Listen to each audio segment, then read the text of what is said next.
내 주여 뜻대로 행하시옵소서.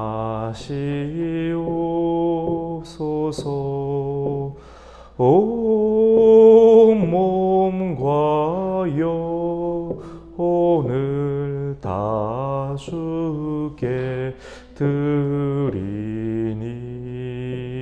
이 세상 고락간 주 인도하시고 날 주관하셔서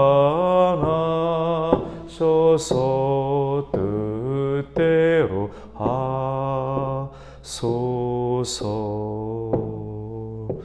내 주여 뜻대로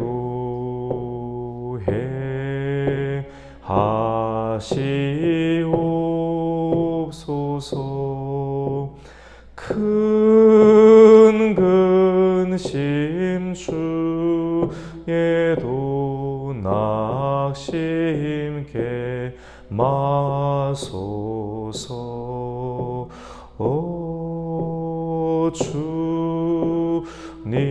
주님도 때로는 울기도 하셨네. 날 주관하셔서 뜻대로 하소서. 내 주여 뜻대로 행하시옵소서. 내 모든 일들을 다 주께 맡기고 저 천성 향하여 고요히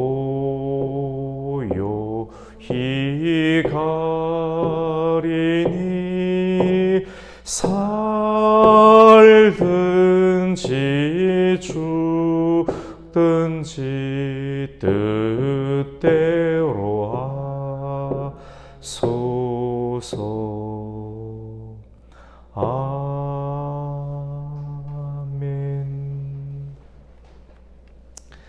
은혜 받으실 하나님 말씀은 욥기 10장 13절에서 22절 말씀입니다. 욥기 10장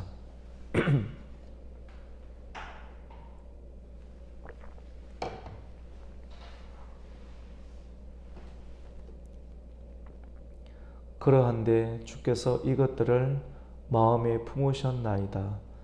이 뜻이 주께 있는 줄을 내가 아나이다.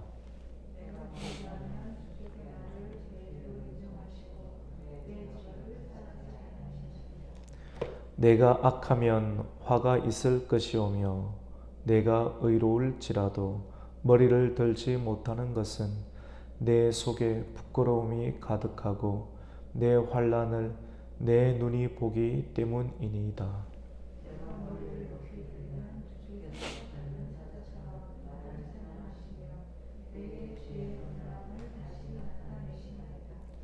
주께서 자주자주 증거하는 자를 바꾸어 나를 치시며 나를 향하여 진노를 더하시니 군대가 번갈아서 치는 것 같으니이다.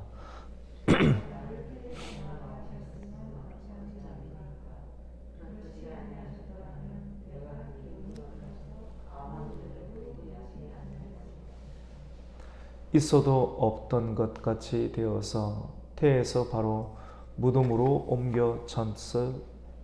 옮겨졌으리이다.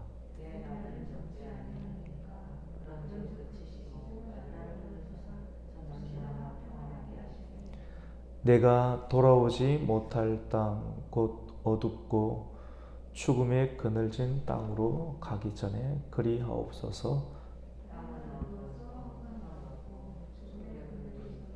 아무 구별이 없고 흑암 같으니이다. 아멘. 예, 반갑습니다. 오늘 목요일 새벽에 오신 여러분을 환영하고 축복합니다. 우리 인사 한번 나누겠습니다. 잘 오셨습니다. 말씀의 은혜 받으십시오. 오늘 욥기 10장 13절부터 22절 말씀을 통해서 우리가 완전히 절망하는 상황 가운데 있을 때, 그리고 성숙한 사람은 어떠한 사람인가, 이 두 가지 내용을 통해서 우리가 은혜를 받고자 합니다. 여러분, 성숙한 사람, 성장하고 자라고, 우리 예수님도 지혜가 자라고 키가 자라고, 사람에게는 성장이 외형적인 성장과 더불어 내면의 성장이 같이 일어나야 되는데, 우리 예수님도 지혜가 자라고 키가 자람으로 하나님과 사람 앞에 사랑을 받았다라고 이렇게 말씀을 하였습니다. 성장, 또 다른 말로 또 성숙한 사람은 어떠한 사람입니까? 성숙한 사람은 하나님의 뜻을 아는 사람이다 라고 볼 수가 있습니다. 하나님의 뜻을 알아야 됩니다. 우리 한 사람 한 사람을 향한 나의 뜻이 아닌 하나님의 뜻, 하나님께서 하늘에서 우리를 보내셨는데, 이 땅에 보내셨는데, 이 땅에 보내신 하나님의 뜻을 가지고 사는 것, 하나님의 뜻을 알고 늘 그 뜻을 잃지 않고 살아가는 사람이 성숙한 사람이다 라고 이렇게 볼 수가 있습니다. 욥도 오늘 말씀 가운데 하나님의 뜻, 자기 자신을 향한 하나님의 뜻을 알았다라고 말하고 있습니다. 하나님의 뜻을 어디서 알 수 있습니까? 어떻게 알 수 있습니까? 우리는 성경을 통해서 알고, 성경을 통해서 알고 있는 그 뜻을 우리 마음 가운데 품으면서 바깥에서 우리에게 밀어붙이는 다양한 삶의 정황과 환경을 이겨내면서 하나님의 뜻을 지키고 이루어내는 삶을 살아가게 됩니다. 욥은 하나님의 뜻을 알았는데요. 그것이 무엇인가? 우리 오늘 13절부터 읽게 되었는데, 우리 그 뜻을 한 번 더 읽겠습니다. 13절입니다. 그러한데 주께서 이것들을 마음에 품으셨나이다. 이 뜻이 주께 있는 줄을 내가 아나이다. 알았어요. 욥이 알았다니까요. 무엇을 알았습니까? 주님께서 이것들을 마음에 품고 있는 것을 내가 알았다. 이것들이 중요한데, 이것들이 뭐냐면 하나님께서 욥을 고난을 하고 징계를 주고 연단을 주기로 하나님께서 품으셨다는 것, 이것들, 욥을 향한 하나님의 고난을 알았어요, 욥이. 그리고 이것을 하나님 품고 계시고 계속해서 그 뜻을 이루신다는 것을 욥이 알았다라고 말하고 있습니다. 알면 준비해야죠. 알면 그걸 인정하지 않으면 내가 섰든지, 아니면 그것을 하나님 뜻을 우리가 지켜내도록 견뎌내든지. 욥은 환난과 핍박과 고난과 연단 속에서 하나님의 뜻을 알게 되었습니다. 아는 것, 대학에 지식 공부하는 것도 돈 많이 들여야지, 대가를 지불해야지 그걸 알지요. 그것을 아는 사람 그냥은 못합니다. 지불해야 됩니다. 성경 말씀도 그냥 입에서 줄줄 안 나옵니다. 생명을 걸어야 됩니다. 내가 한평생을 이렇게 살겠다, 하루 이틀의 문제가 아니라 한평생을 하나님의 뜻을 붙잡고 살겠다라고 해야지 입에서 그 말씀이 나올 수가 있습니다. 끊임없이 나올 수가 있습니다. 영어를 잘하는 사람이 있죠. 영어를 잘하는 사람 우리 보면 아이고 부럽다. 니는 영어를 부모 잘 만나가 잘하네. 그런 게 절대로 없습니다. 영어 잘하는 사람 하루에 80% 이상의 시간들을 그렇게 뼈를 깎는 노력과 시간들을 하니까 입에서 그 영어가 나오는 겁니다. 발음이 혀가 길들어지는 거예요. 노력 없이 되는 것도 하나도 없습니다. 생명을 건 죽을 고생을 하는 노력을 해야지만이 세상의 기술도 거의 혀에 배이게 되는데, 하물며 하나님의 말씀의 뜻이 우리 입에서 나오기 위해서 그냥 나올 것 같습니까? 절대 그런 법이 없습니다. 주의 법을 사랑하는 자에게는 큰 평안.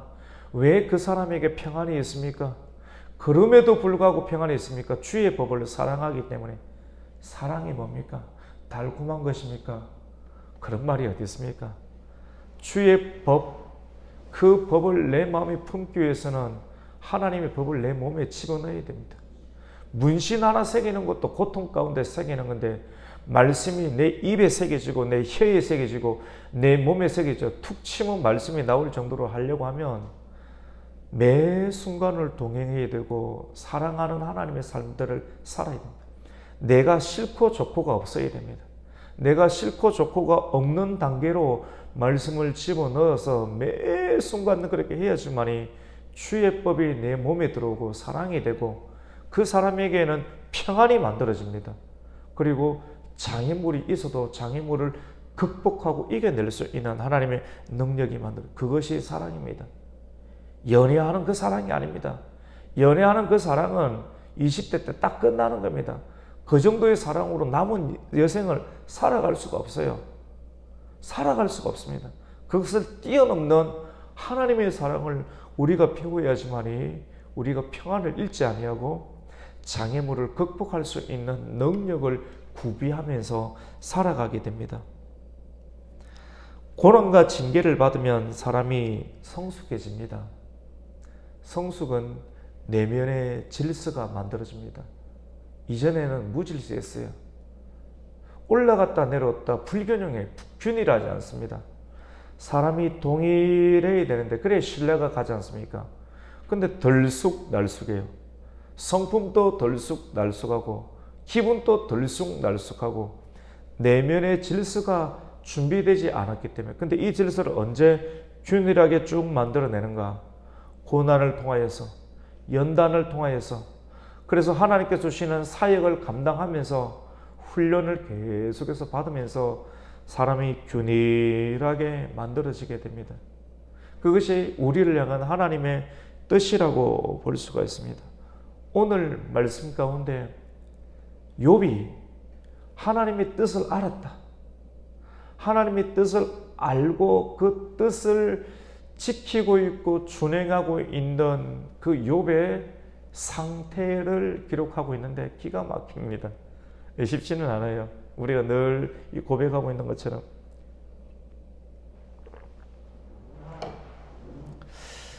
그것이 뭐냐면 당당함인데요. 당당함. 여러분 리더십 책들, 자기 개발서 책들 저도 많이 읽었습니다. 많이 읽었어요. 피로하게 느껴져가지고. 젊은 시절 아내랑 결혼하자 말자 저는 막 폭풍적 흡입했습니다. 직장 생활 하다가 과장 하다가 바로 왔지 않습니까? 그래서 남들보다 좀 늦게 시작을 해서 열심히 했습니다. 진짜 열심히 했습니다. 기도도 산에 가서 많이 하고 먹는 것도 들숨과 날숨을 쉬면서 틈없이 먹었어요. 영의 양식도 먹고, 그리고 리더십이라나 철학이라든가 이런 부분들, 저는 공대 출신이 이런 데 약하거든요. 공학적인 것은 많이 했습니다. 근데 그거 어디 쓸 데 있습니까? 근데 나중에는 많이 써지더라고요. 영적 상황 가운데. 그래서 책을 많이 읽었습니다.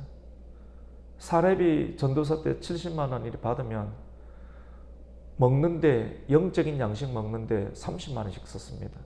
어떻게 생활했는지 모르겠는데 하나님 다 어떻게 하든지 또 먹여주셨어요. 근데 사모님 참 감사한 게 그렇게 할 수 있도록 배려를 해줘가지고 미쳤지 내 하자대로 이렇게 했으니까. 그래 안 하고 요즘 정상적인 생각 가지고 내 책을 사서 그래 먹어야 되겠다라고 하면 그렇게 해주는 사람이 있겠습니까? 같이 거룩하게 미친 거죠. 그러니까 계속 먹었습니다. 씹어 먹었습니다. 육의 양식도 먹어야 되지만 영의 양식도 먹어야 되고, 저녁에는 그걸 또 기도로 태워내고, 산에 가서 뛰어다니면서 기도하고, 낮에는 또 공부하고 계속 먹었습니다.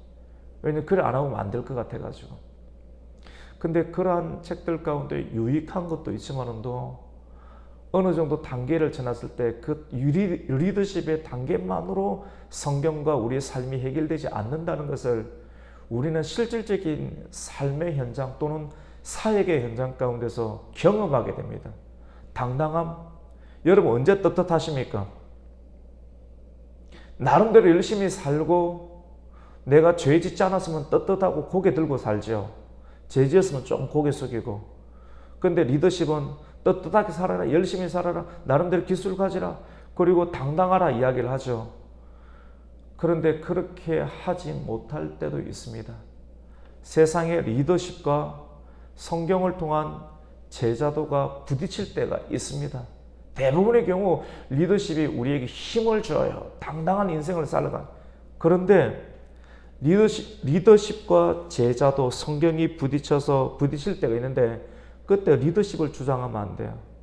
리더십을 내려놓고 하나님의 제자도 성경을 통한 하나님의 뜻을 우리가 받아들이고 가야 될 때가 있는데, 그것이 오늘 말씀 가운데 적용해 보면 욥이 그래 살아간 거거든요. 자기도 사람이 떳떳한 스타일이었습니다. 그런데 떳떳하고 죄가 없었지만도 하나님의 권한과 연단 가운데서 머리를 들지 않고 고개를 숙이는 단계를 경험하게 됐다는 겁니다. 이렇게 부딪히는 때가 있어요. 나는 늘 고개를 뻣하게 세우고 살아야 돼요. 교만한 걸 떠나가지고 의로우니까. 죄 안 지었는데, 죄 안 짓고 남한테 피해를 안 주면서 늘 고개를 들고 떳떳하게 살았어요. 뻣뻣하다는 개념보다는 떳떳하게 살았는데, 그래서 내 할 말을 하고 살았다는 겁니다. 그런데 그것이 허용되지 아니하는 단계를 욥은 경험하게 되었습니다. 그래서 오늘 말씀이 성숙한 사람인데요. 완전히 우리가 절망 가운데 있을 때, 그리고 성숙한 사람은 어떤 것인가? 성숙한 사람은 떳떳해도 자기 자신을 주장하지 않고 고개를 숙이는 사람. 좀 보편적으로 말하면 겸손한 사람이 성숙한 사람입니다. 우리 15절 말씀 한번 볼까요? 15절 말씀 함께 읽겠습니다. 시작. 내가 악하면 화가 있을 것이오며 내가 의로울지라도 머리를 들지 못하는 것은 내 속에 부끄러움이 가득하고 내 환난을 내 눈이 보기 때문이니이다. 아멘. 욥이 한번 보세요. 15절에 내가 악하면 화가 있을 것이다. 내가 악하면 분노, 화 이런 것이 아니라 내가 정말로 잘못을 했으면 나에게 화가 미쳐서 들어올 것이다. 하지만 그리 아니할지라도, 내가 의로울지라도, 사실 자기가 화를 당하는 것은 이 악을 저질러서 화를 당하는 것이 아닌 것을 나름대로 계속 주장하고 있거든요. 근데 내가 의로울지라도, 내가 남에게 해코지를 하지 아니하고 나름대로 떳떳한 인생을 살았지만도 내가 의로울지라도 내가 머리를 들고 있지 못하는 것, 내가 땅바닥을 보면서 땅에 붙어 있는 그 상태가 된 것은 내 속에 부끄러움이 가득하고 내 환난을 내 눈이 보고 있기 때문이다 라고 고백을 하고 있습니다. 욥이 당당했습니다. 늘 떳떳한 인생, 하나님을 경외하는 인생을 살았지만도 그러한 상황 속에서도 고난이 들어오고 연단이 들어와서 자녀가 다 죽고 사업이 망하고 온몸에 악창이 구데기들이 온몸에 베길 정도로, 여러분 견딜 수 있겠습니까? 절대 못 견딥니다. 인간은. 그렇게 되니까 고개를 들 수 있는 상황이 아닙니다. 내 눈이 내 몸에 들어와 있는 악창과 상황을 보게 되는데 그냥 고개를 떨구고, 이전 같다면 늘 떳떳한 인생을 살았는데 고개를 떨구면서 고개를 숙이고 있는 인생 가운데 있다라고 욥은 이야기를 하고 있습니다. 욥은 사단의 참소와 정죄와 공격 속에 하나님이 허락했잖아요. 이게 하나님의 계획 가운데 있습니다. 하나님의 사람이 이유 없는 태클과 고난을 받고 지내는 것, 우리는 모든 상황을 알지 못해서 참 절망스러울 때가 있고, 이것이 빨리 끝나게 해달라고, 내가 원하는 시간대에 끝나지 않으면 내가 더 이상 기도할 힘도 없고 기도하고 싶지도 않은 그 상황 가운데 있을 수 있기도 하겠지만도, 그것이 하나님의 프로그램 속에, 하나님의 성경은 그것을 하나님의 경륜이라고 합니다. 조금 쉬운 말로 하나님의 섭리라고 합니다. 내가 절망스러울 때, 그때가 하나님의 평강이 많은 때입니다. 욥은 그때 겸손해야지만이 내가 살 수 있구나. 겸손이 그냥 안 들어오는 것 같아요. 주사를 맞고 고통스러워야지 그 고통의 문이 열릴 때 주사가 우리 몸속의 체액 가운데 핏줄로 들어올 수가 있는 것처럼 겸손하다라고 말씀하고 있습니다. 여러분, 너무 지나치게 자신의 의를 주장하지 않는 것이 좋습니다. 저도 참 떳떳한 스타일입니다. 고개를 잘 안 숙입니다. 교만하다 이런 걸 떠나가지고 당당하게 사는 스타일입니다. 집어넣어도 올라오고 집어넣어도 올라오고, 그거 그렇게 하고 싶은 스타일입니다. 그런데 말씀을 계속 연단을 받으면서 저 자신에게 들어오는 말씀과, 그리고 입을 통해서 설교와 또 가까운 사람들에게 늘 전하는 것 중에 하나가, 너무 자기 자신의 의를 주장하지 맙시다. 잘못한 것이 없어도 때로는 눈을 조금 땅으로 내리고 삽시다. 이게 좋은 것 같아요. 너무 뻣뻣하고 너무 당당하면 하나님의 영광을 다 드러낼 수가 없는 것 같아요. 우리의 자랑과 우리의 떳떳함이 그리스도의 영광이 되어야 되고 그리스도의 의가 되어야 되는데, 내 자신의 떳떳함이 아닌 하나님과 하나님의 뜻 때문에, 예수 그리스도의 의 때문에 우리가 조금은 유들유들해지는 것이, 내가 잘못은 안 해도 내가 참고 죄가 없지만도 죄인인 모양 태도를 취하는 것이 지혜이구나, 그것이 하나님이 나를 향한 뜻이구나 하는 것을 우리는 때로는 발견하게 됩니다. 그냥 이야기하면 이런 말이 매력이 없죠. 매력이 없지만도 알아듣는 사람도 있을 거라고 생각을 합니다. 성경이 그렇게 이야기를 하니까요. 그리고 그게 또 받아들여져요. 욥은 왜 이런 이야기를 하는가? 하나님의 연단 가운데서 경험하고 있기 때문에 그렇습니다. 실질적으로 살아보니까 이렇게 해야지 살 수 있더라는 겁니다. 욥은 어떻게 고백을 하는가? 자기도 떳떳한 인생이니까 고개를 들어봤습니다. 고개를 들고 머리를 들었지만도 머리를 드는 순간 하나님이 어떻게 하냐면 하나님이 공격하시는데요. 젊은 사자처럼 공격합니다. 그걸 욥이 경험을 했다는 겁니다. 이 세계를 하나님께서 주관하고 계시니까 이 일들이 하나님의 허락 없이 이루어지겠냐는 거예요. 하나님의 공격하심이 일어나는데 젊은 사자처럼 욥을 공격하고, 번갈아서 군대들이 쳐들어와서 자기 자신을 짓밟기 때문에 아예 고개를 들 생각을 나는 안 한다. 죄인처럼 땅에 떨고 산다. 의기소침한 것이 아니라 그렇게 산다라고 말합니다. 보편적으로 보면 부모들이 그렇죠.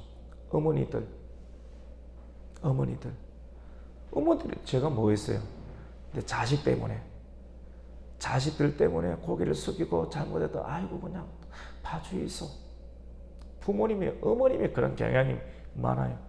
하나님의 뜻과 하나님의 성품이 너무 주장하면 내 자녀 다친다니까요. 내 자녀 다치기 때문에 내 자녀 때문에 고개 숙이고 있는 겁니다. 그 성품이 삶을 살아서 나타나는 경륜이기도 하지만도 예수님이 주시는 마음, 자녀를 향한 마음들. 예수님이 왜 오셨습니까? 자녀 때문에 오신 것 아닙니까? 우리 때문에 예수님께서 고개 숙이시고 침뱉음을 당하시고 뺨을 맞고 오른밤을 돌려대시고 또 일으켜서서 자기 자신을 때려달라고. 누구 때문에? 우리를 위해서. 그래서 우리가 말씀을 알아가고 예수님을 알아갈수록 이전 같아도 늘 고개 두고 내 할 말 다 했는데 할 말 다 하고 어떻게 삽니까? 깨달은 사람, 경륜을 아는 사람은 할 말 다 안 합니다. 너무 뻣뻣 안 합니다. 자기 주장 다 못합니다. 환난 속에서 연단받고 성숙한 사람은 하나님의 뜻을 받아들입니다. 근데 그 뜻이 참 힘드네요. 욥조차도 하나님이 의인이라고 주장해 주시고 인정해 주시는 욥조차도 약간 원망 섞인 투로 하나님의 받아들이심, 하나님의 백신을 받고 있는 것 같아요. 우리 16절과 17절을 한번 읽겠습니다. 시작. 주께서 자주자주 증거하는 자를 바꾸어 나를 치시며 나를 향하여 진노를 더하시니 군대가 번갈아서 치는 것 같구나. 우리 16절도 한번 볼까요? 읽습니다. 시작. 내가 머리를 높이 들면 주께서 젊은 사자처럼 나를 사냥하시며 내게 주의 놀라움을 다시 나타내시나이다. 욥도 놀랍니다. 하나님에게 이런 부분이 있는가? 여러분 신앙생활 하면서 나중에는 지치면 내가 이럴 것 같으면 예수님 안 믿었다. 이럴 것 같으면 내가 다시 생각했지. 이래 말하시는 경우도 있을 수 있습니다. 꼭 나쁜 경우는 아니에요. 근데 그 말이 맞아요. 욥도 그런 고백을 합니다. 한번 보세요. 내가 머리를 들면 늘 욥도 떳떳한 사람, 고개를 들고 다니는 스타일이었는데 머리를 들지요. 드는 순간 막 눌러버리는 것 같아요. 주님께서 젊은 사자처럼 나를 사냥하신다고. 왜냐면 욥이 고백을 하고 있으니까. 한순간에 계속해서 거듭해서 치고 치니까 고개 들 수 없어요. 하나님 그래 연단합니다. 젊은 사자처럼 사냥하시고 17절에 군대를 번갈아서 치는 것 같다. 여러분 이런 말을 하는데 이런 말이 따뜻하고 은혜롭습니까? 하나님이 연단 받으면 은혜로운 말이 안 나와요, 여러분. 그래서 연단 가운데 있는 사람들은 이해를 해야 됩니다. 이해 절대 못합니다. 곱게 책상에서 근 사람들은 정죄해요. 엘리바스처럼 빌다처럼 정죄할 수밖에 없어요. 고난의 깊이가 다른 사람은 내 고난 이해를 못합니다. 그래서 사람한테 이해를 받으려고 하지 마세요. 고난의 깊이가 깊고 신앙이 깊어질수록 사람들 보면서 신앙생활을 못합니다. 그래서 좀 줏대가 좀 있어야 됩니다. 신앙의 줏대가 좀 있어야 됩니다. 좀 힘든다고 핑 돌아서 버리고 딴 게 퐁 가버리고 왔다 갔다 핑퐁하면서 줄타기 하면 안 됩니다. 신앙의 심지를 잡아야 돼요. 사람 따라 신앙생활을 안 하는 거 아닙니다. 누가 잘해주니까 나를 짙게 세워주니까 신앙생활을. 그 신앙이 있는 겁니까? 그러니까 천국 가겠습니까? 하나님의 영광을 나타내겠습니까? 고단하고 어렵고 힘들어도 초지일간 말씀 붙잡고 가요. 말씀의 신앙생활을 해야 되지. 말씀 붙잡고 신앙생활 안 하면 신앙 안 자랍니다. 신앙 안 자라면 이 세상을 올바르게 살아갈 수가 없고 성장하지 못하고 성숙하지 못하게 되는 겁니다. 우리를 향한 하나님의 뜻, 욥도 하나님 알았지 않습니까? 자기 자신을 향한 하나님의 뜻이 연단 가운데 있는데 연단을 못 참아내면 어떻게 합니까? 연단을 이겨내고 참아내고 또 이겨내고 참아내야 되는 것입니다. 하나님께서는 우리가 이겨낼 만한 연단을 하나님이 주신다라고 말씀을 했습니다. 여러분 성숙이란 번갈아 가면서 오늘 또 번갈아 가면서 군대가 찾아온다고 했는데 번갈아 가면서 지속적으로 하나님의 공격 속에서 숨도 잘 못 쉬는 것 같아요. 저도 비염이 있는데 저는 비염이 있는지도 몰랐습니다. 우리 아들이 비염이 있어서 수술을 시켜놓고도 참 둔한 것 같아요. 우리 사모님이 알려줬어요. 당신이 알러지가 있는데 알러지 사촌이 비염이래. 그 숨을 잘 못 쉬거든요, 제가요. 제가 왜 이런지 몰랐어요. 스트레스가 많으니까 숨을 잘 못 쉬구나. 자기 혼자 적극적으로 생각을 했었어요. 병원도 잘 안 가고. 근데 알려주고 알았어요. 숨 쉬는 것도 힘들어요. 번갈아 가면서 지속적인 하나님의 공격 속에서 연단받는 그 상태를 거칠 때 성숙이라고 합니다. 숨 간간히 쉽니다. 제가 비염의 예를 들어서 설명을 하는 것처럼 하나님의 공격에 시달리는 욥은 하나님께 질문합니다. 어떻게 질문합니까? 하나님, 이렇게 인생을 고달프게 하실 것이면 나를 왜 태어나게 하셨습니까? 3장 때는 약간 놀라지만도 우리가 욥의 상황을 보면서 욥 저런 말 할 수 있겠구나 좀 인정이 되지 않습니까? 또 그런 말이 나옵니다. 우리 18절 19절 한번 볼까요? 같이 읽습니다. 시작. 주께서 나를 태에서 나오게 하셨으면 어찌함이니까? 그렇지 아니하셨더라면 내가 기운이 끊어져 아무 눈에도 보이지 아니하였을 것이라. 있어도 없던 것 같이 되어서 태어서 바로 무덤으로 옮겨졌으리이다. 하나님 이럴 것 같으면 나 말로고 태어나게 하였습니까? 이렇게 하려고 하나님 이런 분입니까? 욥이 조금 멘붕이 와요. 근데 그렇지 않겠습니까? 왜냐면 어느 정도 좀 숨 쉴 수 있다. 숨도 못 쉬게끔 계속해서 욥의 종들이 갑자기 재산이 날아갔습니다. 또 스바 사람이 왔습니다. 보고를 듣고 있는데 또 숨 쉴 틈도 없고 맨 마지막에는 갑자기 지진이 일어나 광풍이 일어나서 기둥이 무너지던 기둥 밑에서 잔치하고 있는 자들을 한꺼번에 다 죽었습니다. 그거 어떻게 감당하라고 하나님 그렇게 몰아붙입니까?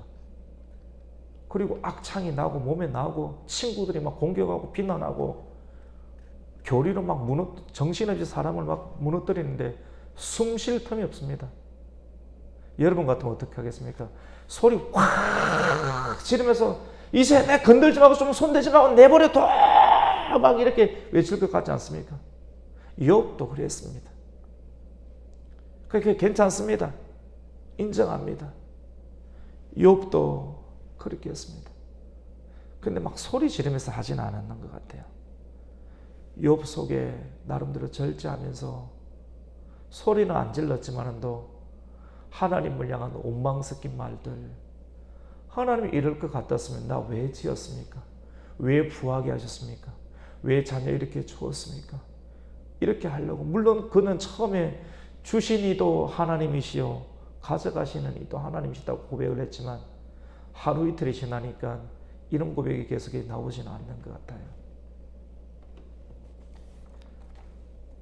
욥은 고난 속에서 간신히 숨을 쉽니다. 간신히 숨을 쉬어요. 그리고 참을 수 없는 완전한 낙심 가운데 들어갔을 때, 완전한 낙심. 오늘 제목은 완전한 낙심입니다. 낙심이 깊게 될 때, 근데 그때 성숙이 사람이 만들어지는 것 같아요. 완전한 낙심 가운데 빠질 때 마지막 기도를 합니다, 여러분. 기도. 근데 한나도 너무 힘들어서 기도할 때 남이 볼 때는 술 취한 것처럼 이래 보여요. 우리는 하나님의 전능하심과 이래야지 기도가 대단하다고 생각하는데 그래 볼 수만 없어요. 깊은 하나님의 연단 가운데 있는 사람은 남이 보면 꼭 술 취한 것처럼 이야기해요.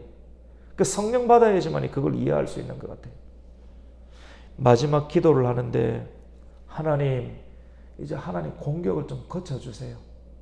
나를 향한 공격을 좀 거쳐주시고 잠시나마 내가 좀 숨 쉴 수 있도록 나에게 평안을 주십시오.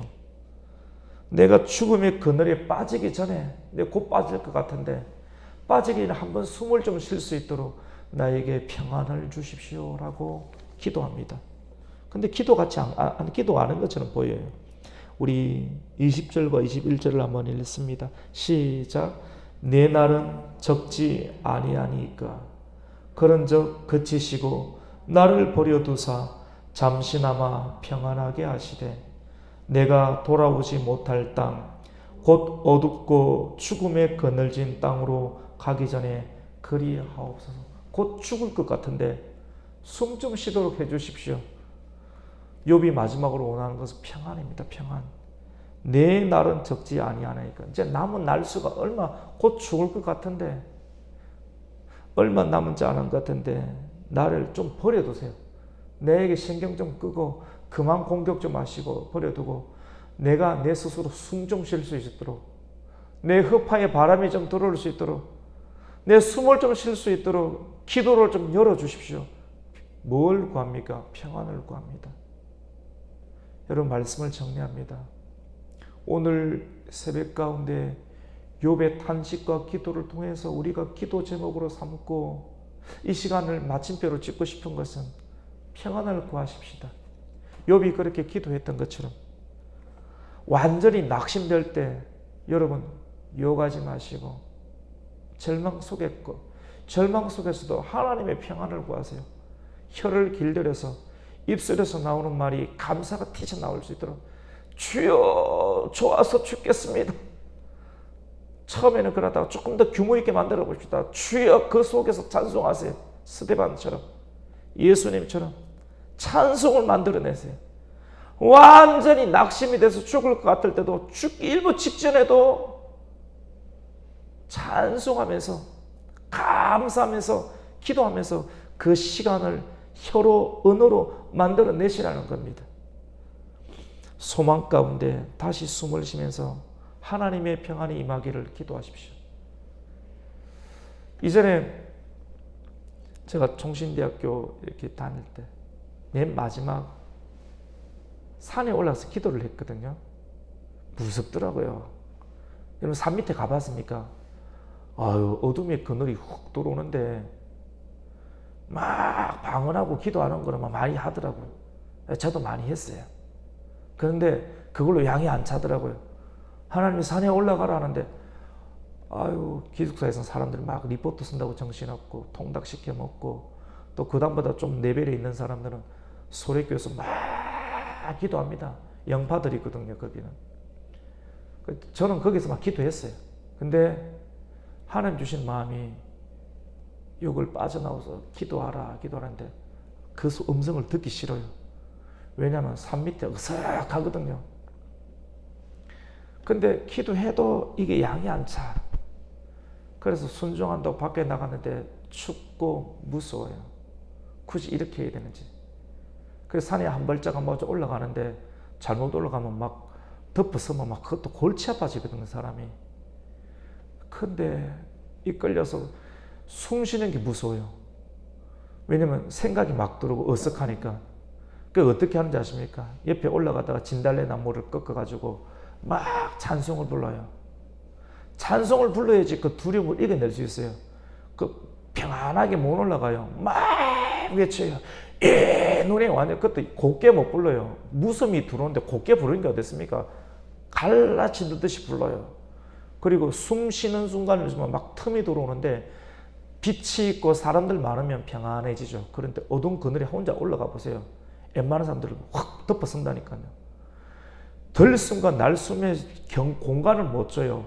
계속해서 했는데 막 피가 끓듯이 기도하고 내려와야 돼요. 왜냐면 살아야 되니까. 훈련과 연단이 그런 것 같아요. 그래서 오늘 마지막 기도의 제목이 들숨과 날숨.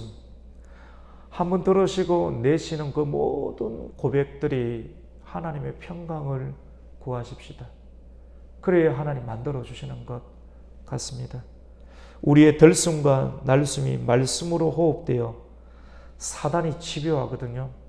사단의 집요함을 이기고 또 하나님의 평강을 잃지 않고 유지하는 성도가 되시기를 예수님의 이름으로 축원드립니다. 아멘.